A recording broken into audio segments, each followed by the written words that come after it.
We begin, as we always do, with the truth plain and unadorned. At 39 years old, Odessa Marsh owned nothing in this world but the clothes on her back, a tin cup, and $9 in coins sewn into the hem of her petticoat.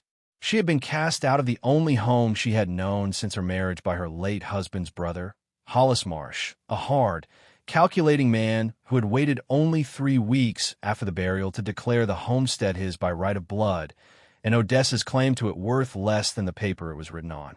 She left with what she could carry in a single flour sack.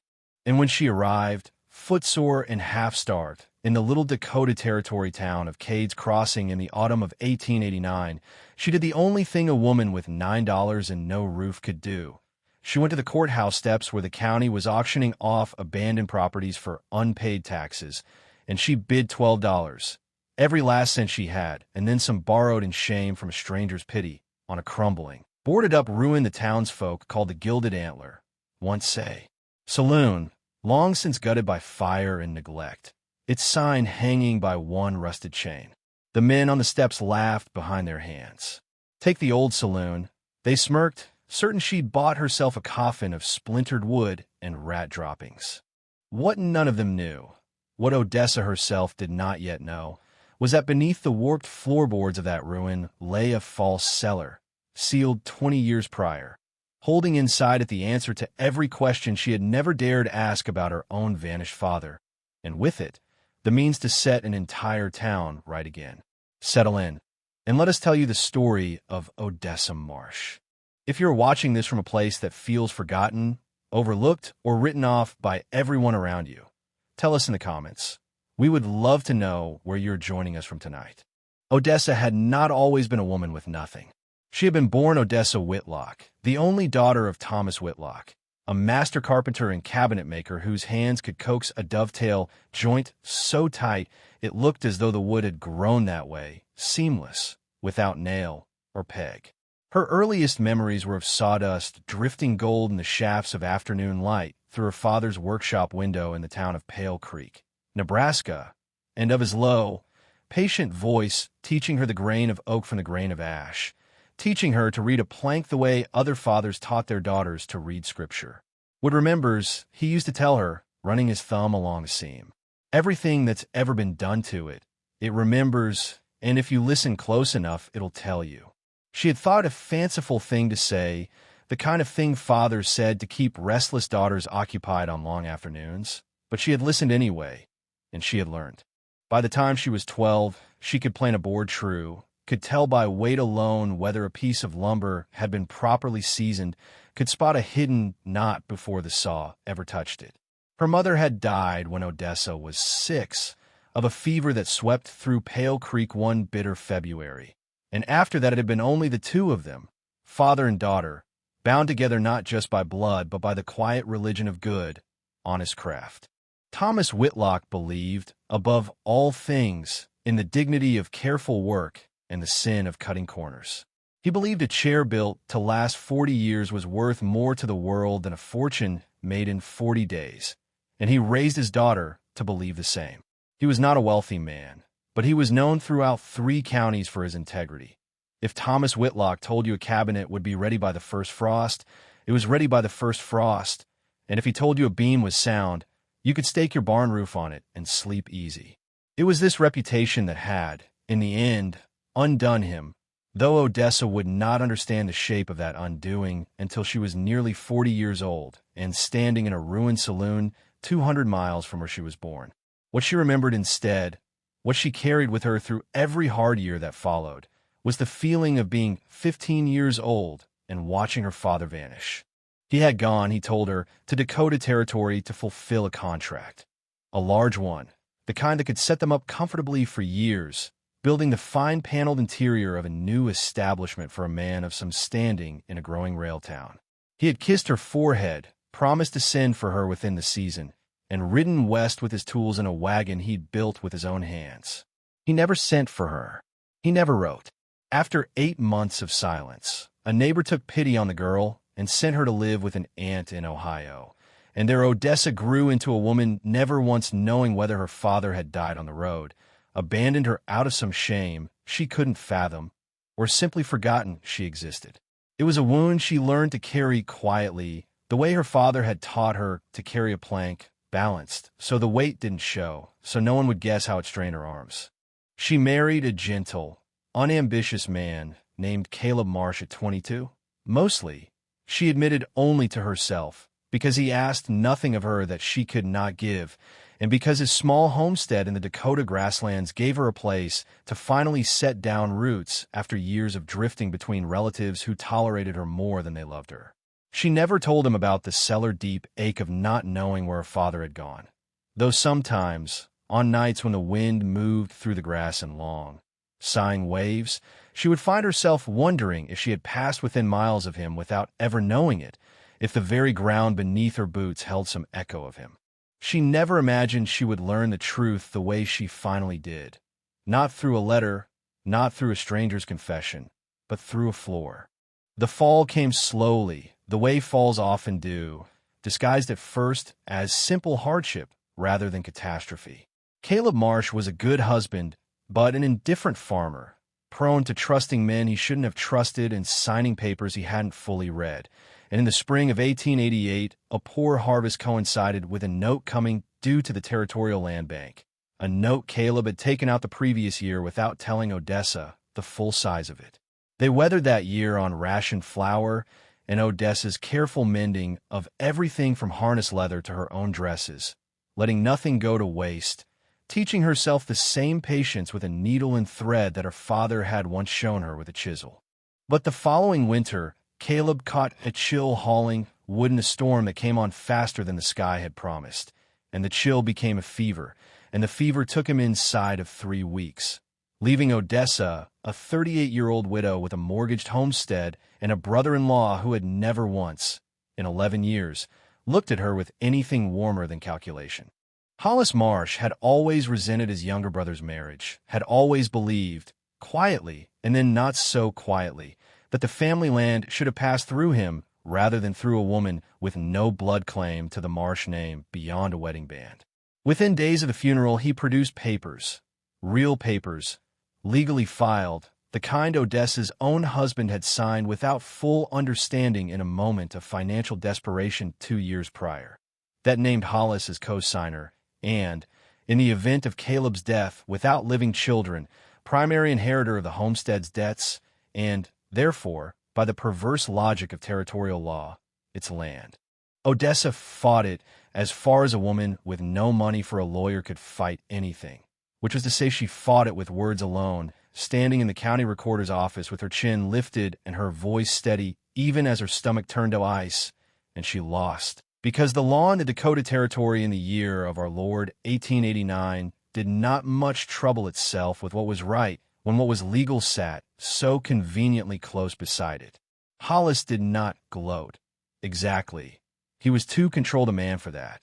But he gave her 3 days to gather her things, and when she left the homestead where she had spent 11 years of her marriage, he stood on the porch with his arms folded and did not offer so much as a wagon to carry her sack. She walked. She walked for the better part of 2 days, sleeping one night in the lee of a hay rick with a farmer's grudging permission, and arrived in Cade's Crossing with blistered feet, an empty stomach, and the $9 that were, quite literally, everything she had left of 38 years of living. It was market day when she arrived, and the courthouse steps were crowded, and it was there she first heard the auctioneer's flat, bored voice calling out the particulars of a tax-forfeited property downtown. The old Gilded Antler Saloon, shuttered these dozen years since a fire gutted its upper floor, structurally unsound, sold as is, opening bid $1. She did not go to that auction meaning to buy a building. She went because it was warm inside the crowd, and because the auctioneer's voice was something to listen to besides the growling of her own stomach. But something in her, some old, stubborn instinct her father had planted in her decades before, the instinct that looked at ruined things and asked not what they had become, but what they might yet be, made her raise her hand when the bidding stalled at $11, and hear her own voice say, 12. The men around her turned to look, and one of them, a barrel-chested rancher named Roy Tibbetts, laughed outright. $12 for a burnout saloon, ma'am? You'd do better burning the $12. At least then you'd get some warmth out of it. The crowd laughed with him, not cruelly exactly, but with the easy contempt men extend to notions they've already decided are foolish. And someone called out, "Take the old saloon. Why don't you?" in a tone that made clear he thought it the punchline to a joke rather than genuine advice. The auctioneer, unbothered by any of it, brought down his gavel. And just like that, Odessa Marsh, penniless, homeless, and half-mocked out of the courthouse square, owned the ruined shell of the Gilded Antler Saloon, and had exactly nothing left of her name beyond the clothes on her back and a debt of shame to the stranger who'd lent her the last $3 to cover the bid.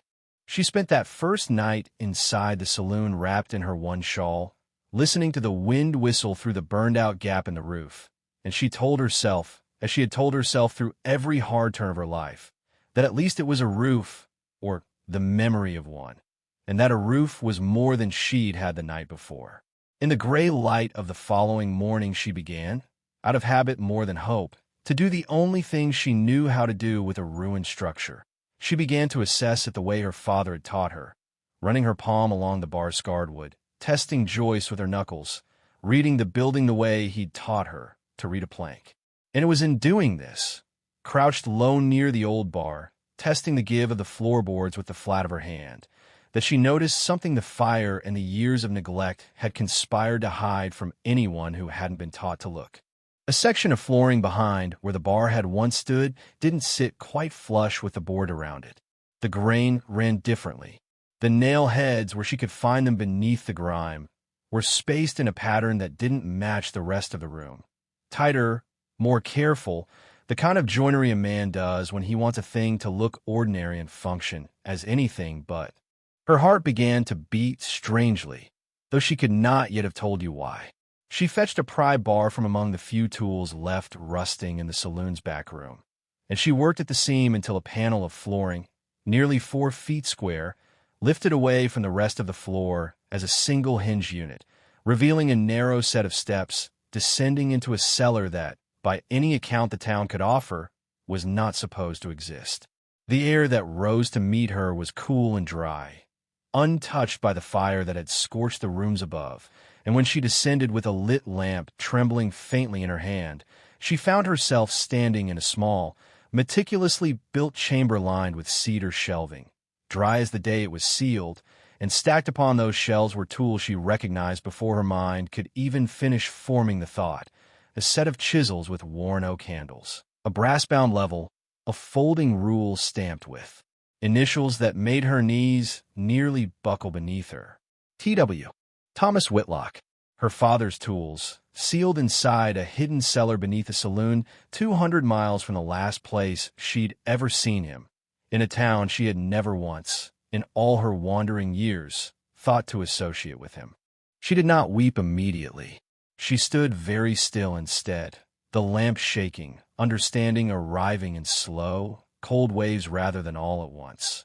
And then she saw, tucked between 2 of the chisels, a small oilskin packet, and inside that packet, protected all these years from damp and rot, a stack of letters written in a hand she would have known blind, and a leather-bound ledger whose first page bore, in her father's careful, patient script, the words, "Let this stand as record, should anything befall me, of the truth of what was done in Cade's Crossing, and to whom restitution is owed." What Odessa read over the following days, by lamplight in that dry little cellar, unraveled 24 years of silence in a matter of hours.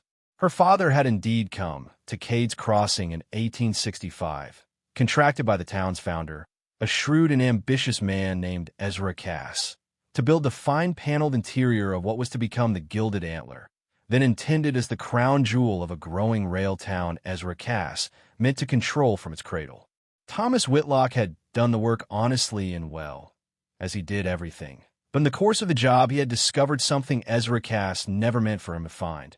Records, kept carelessly in a strongbox Thomas had been asked to build a false bottom for, proving that Cass had systematically falsified the town's water claim filings, diverting the rights to Cade's Creek, the only reliable water source for 40 miles, away from the homesteaders and small ranchers who had settled the surrounding land in good faith, and consolidating those rights instead under his own name and the names of 3 silent partners, with the intention of charging the entire township for access to water that, by original territorial survey, belonged to the community in common. Thomas Whitlock, being the man he was, could not simply finish his carpentry and look away. He confronted Cass, and Cass, being the man he was, did not argue or bargain. He simply made certain, through the quiet application of debt and threat and the kind of influence a founding man wields over a young town's constable and creditors alike, that Thomas Whitlock found himself suddenly, inexplicably, unable to collect payment for his completed work, unable to secure credit to buy passage home, and finally, within a month, unable to remain in Cade's Crossing at all without risking arrest on fabricated charges of theft that Cass had arranged to have filed against him. Rather than risk being taken from his daughter permanently on a false charge, rather than risk the shame and ruin such an arrest would bring down on Odessa's name, as well as his own, Thomas Whitlock had done the only thing he could see to protect the truth without protecting himself. He built the fall cellar in a single frantic week, working nights after the saloon's official construction was done, sealed his tools and his evidence inside it where he trusted, someday, someone patient enough and skilled enough to notice a floor that didn't sit quite true would find it, and he fled west under cover of night, intending, his letters made this achingly clear, to send for Odessa the moment he found safe ground, to earn enough somewhere new to hire a lawyer and return to expose Cass properly. He never got the chance. The last letter in the packet, dated barely 2 months after his flight, was unfinished, and beneath it, tucked at the very back of the oilskin, was a torn newspaper clipping from a Montana territorial paper reporting, in 3 brief, indifferent lines, the death of an unnamed drifter thrown from a spook horse on the road outside a mining camp, buried in an unmarked grave by the kindness of strangers who found no papers on him to say who he'd been. Odessa sat with that clipping in her hands for a very long time. She understood, in that cellar, why her father had never sent for her. She understood why the silence had felt, all these years, less like abandonment and more like an ache with no shape to it. Because it had never been abandonment at all, but a man doing everything in his power, at the cost of his own name and finally his own life, to protect her from a danger she'd never known existed, and to leave behind, in the one place he trusted craftsmanship to outlast cruelty, the truth that a whole town deserved to know. When word got around Cade's Crossing that the fool widow who'd bought the old saloon had been seen carrying boxes up from some manner of hidden cellar, it did not take long for that word to reach Silas Cass, grandson of Ezra Cass, and by 1889, the president of the Cade's Crossing Territorial Bank, and the closest thing the town had to an uncrowned prince. Silas had inherited his grandfather's water rights along with his grandfather's instincts. And though the original fraud was 2 decades buried, the arrangement it had built still stood. The town's ranchers and farmers still paid seasonal fees to the Cass family's water company for access to Cade's Creek, still grumbled about it at the feed store and did nothing about it, because nothing about it had ever been provable, and because the Cass name still carried enough weight in the county courthouse to make any challenge to it feel like tilting at a mountain. Silas came to the saloon himself, 3 days after Odessa's discovery, dressed in a fine gray coat entirely unsuited to the dust of the street, and he offered, with a smile that did not reach his eyes, to buy the ruined saloon back from her for $50, a laughable sum for a building he clearly believed worthless, but a fortune to a woman who owned nothing else in the world.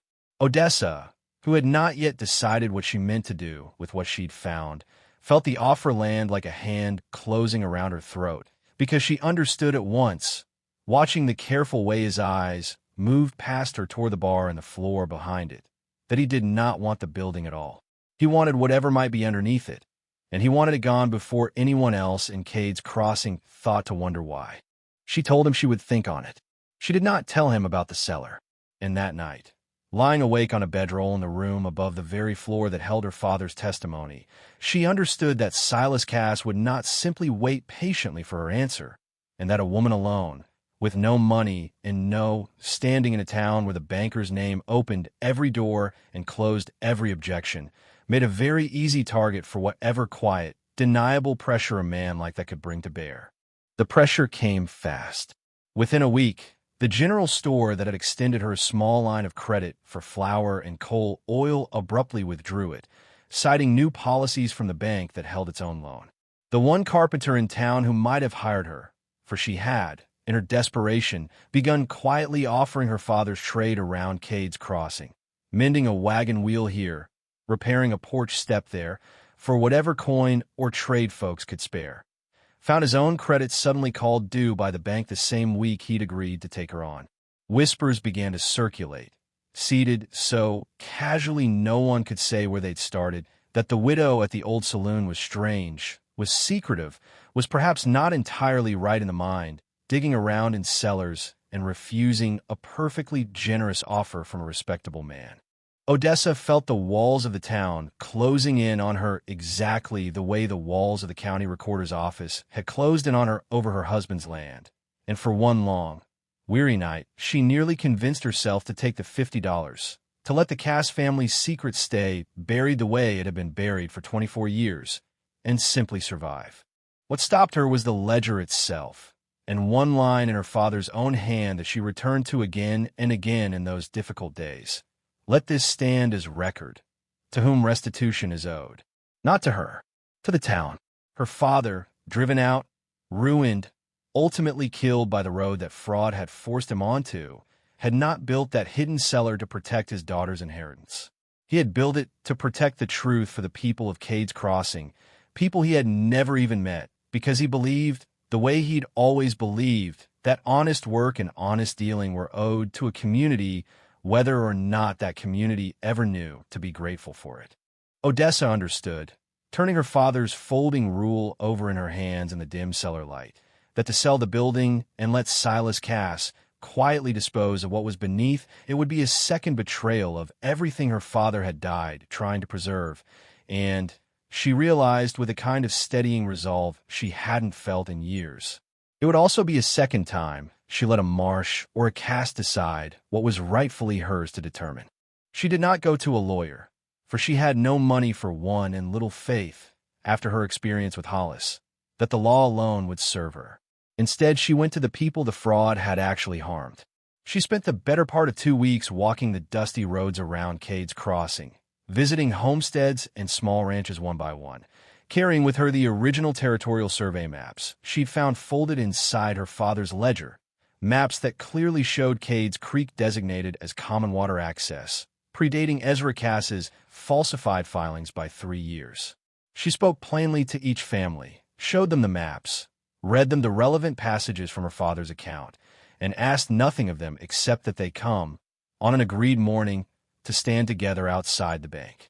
She did not promise them victory. She told them only what her father had always told her, that the truth, once spoken plainly and together, was a harder thing to bury than any one voice alone. On the appointed morning, nearly 30 ranchers and farmers stood outside the Cade's Crossing Territorial Bank, and Odessa Marsh stood at their front, her father's ledger in one hand and the original survey map in the other. And when Silas Cass emerged, alarmed by the gathering, expecting perhaps a dispute over loan terms, he found himself, instead, facing a town he had spent his whole life believing too divided and too cowed ever to unite against him. Odessa did not shout. She had never needed to shout to be heard. Her father had taught her that a plank spoke plainly if you only gave it the chance. She read aloud, in a clear, steady voice that carried across the whole square, the relevant lines of Thomas Whitlock's ledger, and she held up a survey map for every eye to see.